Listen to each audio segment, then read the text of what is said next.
கிருஷ்ணகிரியில் தீயணைப்பு துறையில் சார்பில் பணியின் போது உயிர் தியாகம் செய்த தீயணைப்பு வீரர்களுக்கு மலர் வளையம் வைத்து தீயணைப்பு துறையினர் அஞ்சலி செலுத்தினர். நாடு முழுவதும் இயற்கை பேரிடர் காலங்களில் பணிபுரியும் தீயணைப்பு வீரர்கள் வீர மரணம் அடைந்தவர்களின் ஆத்மா சாந்தி அடையும் வகையில் ஆண்டுதோறும் ஏப்ரல் 14ஆம் தேதி நினைவு அஞ்சலி கடைபிடித்து வருகிறது. அந்த வகையில் இன்று கிருஷ்ணகிரி தீயணைப்பு நிலையத்தின் சார்பில் நீத்தார் நினைவு அஞ்சலி நடைபெற்றது. இந்த நினைவு அஞ்சலியின் போது மாவட்ட தீயணைப்பு அலுவலர் வேலு கலந்து கொண்டு தீயணைப்பு பணியின் போது உயிர் தியாகம் செய்த வீரர்களின் ஆத்மா சாந்தி அடைய வேண்டி மலர் வளையம் வைத்து அஞ்சலி செலுத்தினார். இதனைத் தொடர்ந்து நிலைய அலுவலர் அந்தோணி சாமி மற்றும் தீயணைப்பு வீரர்களும் கலந்து கொண்டு மலர் வளையம் வைத்து அஞ்சலி செலுத்தப்பட்டது.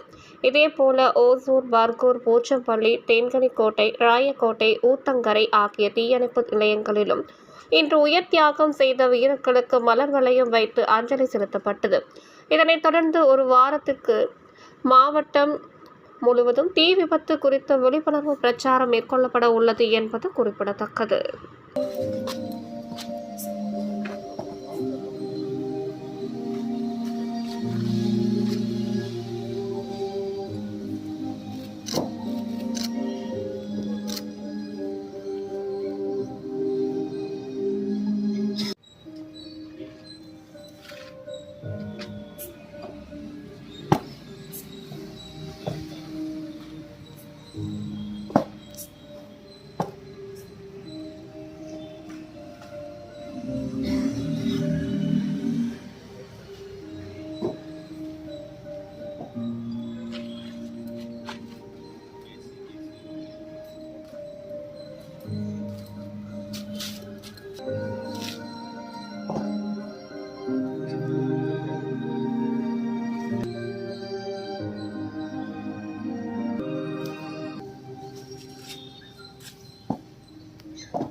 Fireman Mohan Rao, Fireman Driver, Selvaraj, Station Officer, Muthurangasamy, Leading Fireman, Krishnan, Fireman, Varadarajan,